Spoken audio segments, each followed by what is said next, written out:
This is my reaction to the new Scream. The movie's just really tight. You know, there's no fat in it. Little crumbs of setup, everything pay off. Let's talk about some of the fucking crazy shit. Let's talk about the fact that when I went in, my boys said, somebody's got to go down. And I said, no, I don't think you can take out one of them. He's like, somebody's got to go down, bro. And fucking David goes in, and I'm like, I didn't think, you know, he gets stabbed 9 times. He'll survive. He's Dewey, you know. Fuck. They killed the shit out of him. Let me tell you, there wasn't enough people in this movie theater because I went to the super late showing. And there was a good amount, though. I wish I went to the screening because I was like, no. What people told me they said about me when I died, I did it when David died. David's been in this 2 more movies than me. I fucking cried, man. And then I cried when Courteney saw it because I could see Courteney it's painful. It's painful to see the franchise kill off a fucking legend and a sweet legend. It's painful to watch Courteney cry for her character that she loved, Dewey, because I know Courteney was crying and David really, you know what I mean? It was, again, the meta stuff. Because in real life, and I was crying. I was fucking crying, man. I did the Drew Barrymore show this week as a surprise, and I surprised those guys. And it was just so beautiful to see them. And I wanted to hug them through the screen. Of course, we're all on Zoom, and I got all emo, and I'm getting emo and watching it. I was getting emo now because I was like, I really did feel that, and I felt like, oh no, the fucking franchise is grown. It's just going. It's fucked up. It's like dying. It's growing and going, and it's going to be forever now, but my era is dying, and it's sad. And in a way, I don't think you could ever bring me back because it just serves the purpose. The pain that you feel is why you love it, you know? Kevin always said that, and I agree with him, you know? Unless there's a way. It's fucking nuts. It's nuts that I was in the first movie as a human, as a character, the second movie as a character who died, the third movie audio visually, and the fourth movie through pictures. I mean, the fifth movie, the fourth movie through references, but the fifth movie really through a shrine and adoration and pictures. It's incredible that they still keep me in there. My phone has been blowing up. I told everyone, don't tell me anything, because I only know the 2 things. And then Marley, she's so sweet. You know what's crazy about Scream is they do these kills in the day, which is kind of unheard of in a horror movie, but it's still scary. And when Marley was walking up the walk, I was the only kill I could predict. I just felt like this is the way these guys frame the shots, only because I'm in it, been in it before. I know what Wes would do, and I could feel like they were doing, you know, keeping the rules of Wes with their own spin. And he came out of the bush and by her saving the son, she caught it. And I was like, oh, that's fucked up. I mean, she's not in it as much as David and stuff, but she's still a known character. She got fucking offed. And then the kid, and then he died, but his name's Wes. Obviously, he's an old man. It's to Wes, and Wes passed away. So it was a lot. It was a lot, man. There's so many reasons why the movie is so good. And I don't have to do any of this. Why I'm talking about it because there's a whole other thing. Because it's so in the zeitgeist. You guys want to hear from me. Lucky enough to be a part of these movies, and I'm affected by it, you know, and I want to share, you know, I share my experiences. Here's what's crazy what the movie did. Are you ready? How can I say this? What's the right word? Here's what's crazy what the movie did. It humanized Skeet. It humanized Billy. Skeet is awesome in it. He's like, slit the fucking throat. So he's crazy there, right? And there's the moments where you see who he is, and he's fucking slit the throats. He's got this daughter who's fighting her demons. So she's the spawn of evil. Skeet is telling her, give in, you know? She's like, no, and she's on Percocets and all this shit.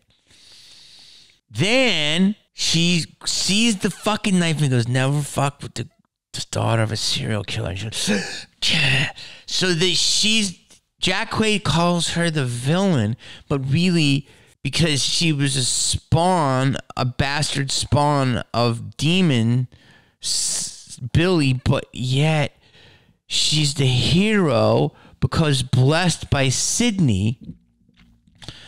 I'm really randying it up right now. And uses the knife to kill him as Ghostface and fucking kills the shit out of him. And at the end, this beautiful moment, even though she was like a one-night stand, baby-born bastard, Skeet looks at her and he goes, like, not evil, just like, thank you. Like, so there's this thing of, you did what you had to do, girl, to survive. Use your father's tactics, even though you're the product of a one-nighter and I don't know you, but your epigenetics came through. Look that up. And then she's like, you're right, Dad. So what did that do right here? That just fucked everything up.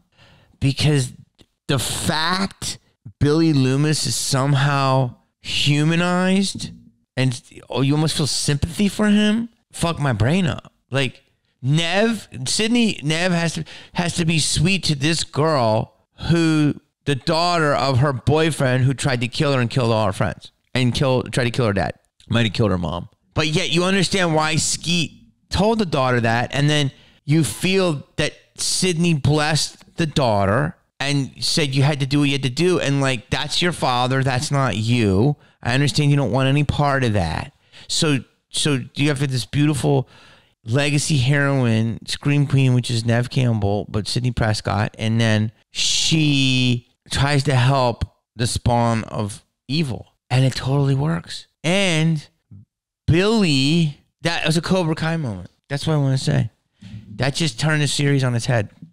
That moment. Because you feel for her. She's a victim. She didn't ask to be born. She didn't ask to find that diary. And when she did, she didn't know what she was going to find. And then you feel like Skeet, like, what's his backstory? Because I know there was some stuff that made him go crazy. He wasn't just an evil guy. So it's like what they did in Cobra Kai. They took Johnny and they made him so empathetic that you feel for him more. Martin Kove is the bad guy, and Danielson's a little bit of an Encino asshole, right? Like, you're like, fuck this guy.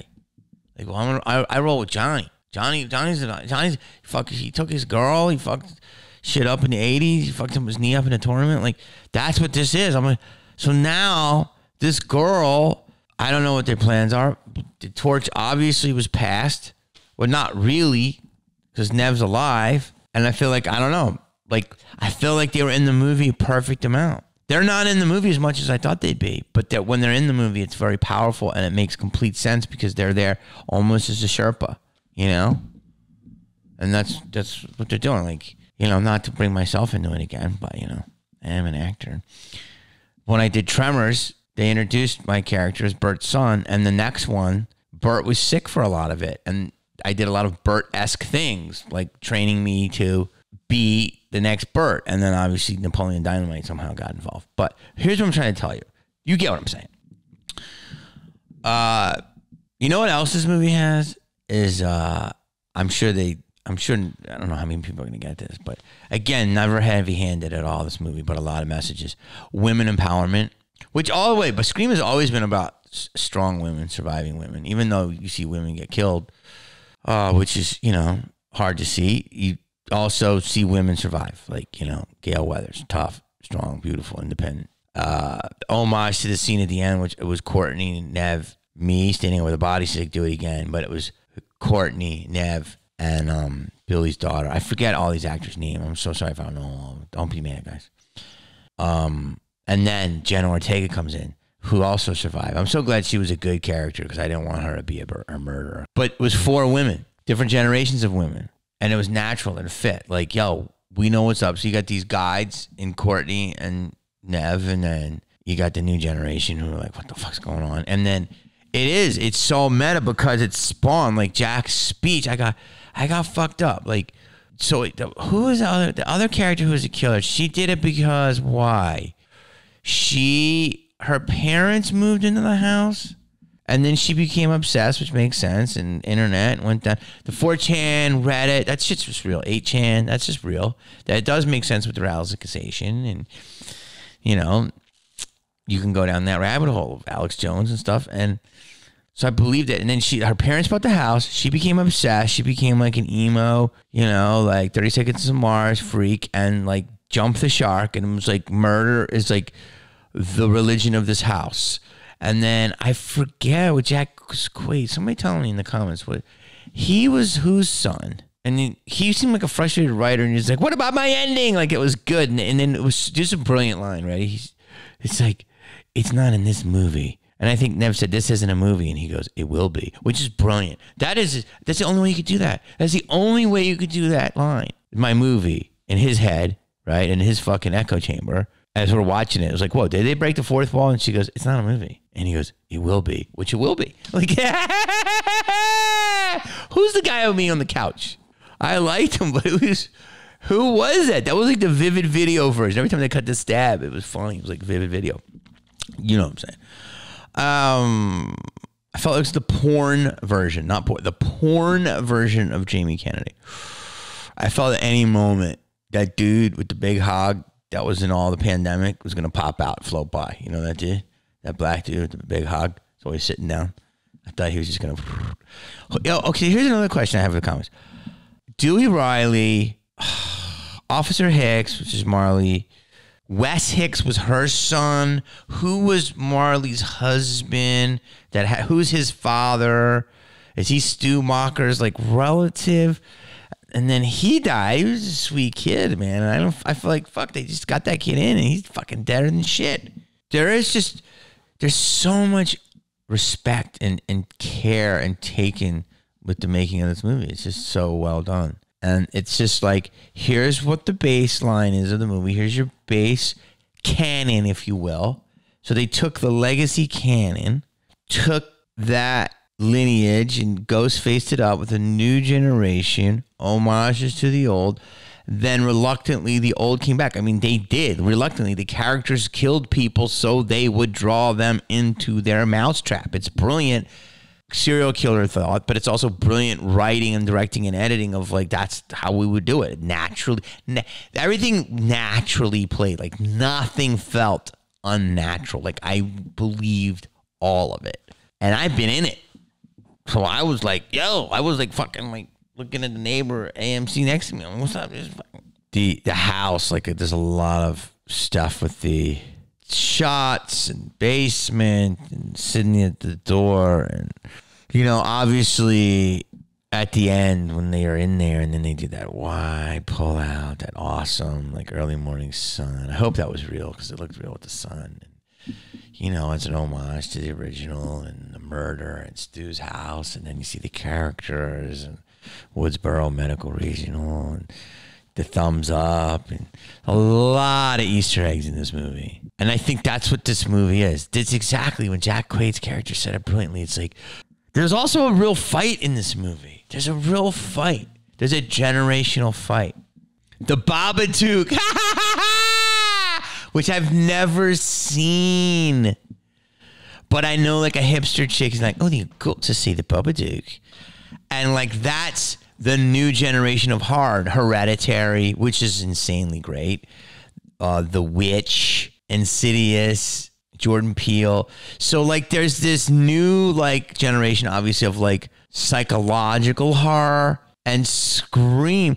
You know, if you go early horror, you go like iconic killer, bad, hot girl, big cleavage, blood, done, Crystal Lake, Elm Street, Americana Dreams, going to school, dead, you know, fucking Clawhead, Pinhead, Chucky, Leprechaun, Ghostface.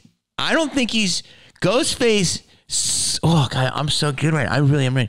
And then you have the new generation, which is, you know, the Insidiouses, Jordan Peele, like I said, Hereditary, The Conjuring. They're like psychological horror, right? And the 80s were like an iconic figure was the horror. And then psychological horror. And Scream, I actually think it was a reimagining of the genre when it came out, but it also is the perfect linchpin of connecting two generations, because Ghostface is an iconic thing that will never, ever go away. He's now on the Mount Rushmore. She's on the Mount Rushmore of, you know, Chucky, Leprechaun, Pinhead, Mike Myers. It's Ghostface is that. But yet, it's self-referential, breaking the fourth wall, but not of people who grew up on horror, became thinking man's horror, and like low-key snark of, oh, come on, stop it. Like, you know, like my generation X of like, fucking guy killed. Let me tell you how he did it because I watched videotapes, right? Well, now you go to 2022 and the whole argument is of how these are the movies that work. And you got Roger who is educating this young girl and she's like, the Babadook. And he's like, there's no iconic figure. You know, it's like so good. He's mad. And I get mad. Not everything has to be ethereal. Like, I love new horror, but there is like a snooty thing like it's Hereditary or bust, right? Or it's new type. So, and there's like a hipster horror, right? And they look down on slasher and iconic horror. So that's what these guys are. These guys were raised on those movies, exist in these movies, and showed how you can appreciate it. And they said, well, some people just like that. Like Jack Quaid was like, people like those movies. And I felt his frustration. And I was like, I do too. Like, you know, Jigsaw is a good linchpin too. He's like an iconic character, but psychologically fucked up. And so it was emerging of like, yo, this is your generation. This is where we are today. This is what it was. Let me show you what was popular and let me bring it in today and use both tactics. It was brilliantly done like that. I don't know. It was nothing. It's just so well done, top to bottom. Congratulations. I'd say go see the movie, but you don't need me to say that because the movie's fucking #1 in the world right now. It just crushed that little spider. So it's fucking awesome. Scream is #1 in the world. So congratulations to everybody involved. And this movie was made with a very, very respectful hands. And it was made for the fans, by the fans, with the fans. And it's so meta that my brain is melting. And trust me, I go to these conventions. People send me memes and GIFs and all this stuff. I do other stuff and I love Scream, but I feel like it's making me, like, I hate to say the word relevant because I hate the term relevant. I just like the word good. Like, either you're good or you're not. So what? If you haven't been in a big movie in 10 years, doesn't mean you're not doing other stuff. You can do a guest spot on Lucifer. Thank you very much. Relevant just means is everyone talking about you. People talk about fucking, certain things, and then they go, what I'm trying to say is this movie, Scream, is never going away. Never. There's going to be fan films and this and new versions and that, and it's awesome. People forget this. 50 Shades of Grey is a fan film written in the Twilight message boards of what Jennifer Meyer, what she wanted Edward and Bella to do, or some shit like that. 100%. But that's what this movie's about. This movie's about fandom, about appreciation of art, about absorbing it, about this is the people's movie. Like, to me, it's just a great movie. It's not a horror movie. It's just a great piece of entertainment, but it's not fluff. It's deep, man. And I just want to say I'm lucky to be a part of it. Go see it. I did it. Make sure you go out to a Regal or an AMC. It's nice to be in a movie theater again. Scream made a lot of money. Some movies are back. Let's hope to God they stay that way. I love that Paramount stayed the course and said no streaming. I said screaming. No streaming. Anyway, guys, congratulations to everyone involved. I will do another video of how I got involved, but this is awesome. The movie's fantastic. It's been 25 years, and it's just completely just got a new fire under its butt. So congratulations. Go see it. I'm not paid to do this. I was inspired to do it. If you like this, guys, come on now. Please. I'm going to go so much in my content now because a lot of crazy shit's been happening in my life. But subscribe, hit the bell, notify yourself, leave the comments, go see Scream. Be good to each other. Peace.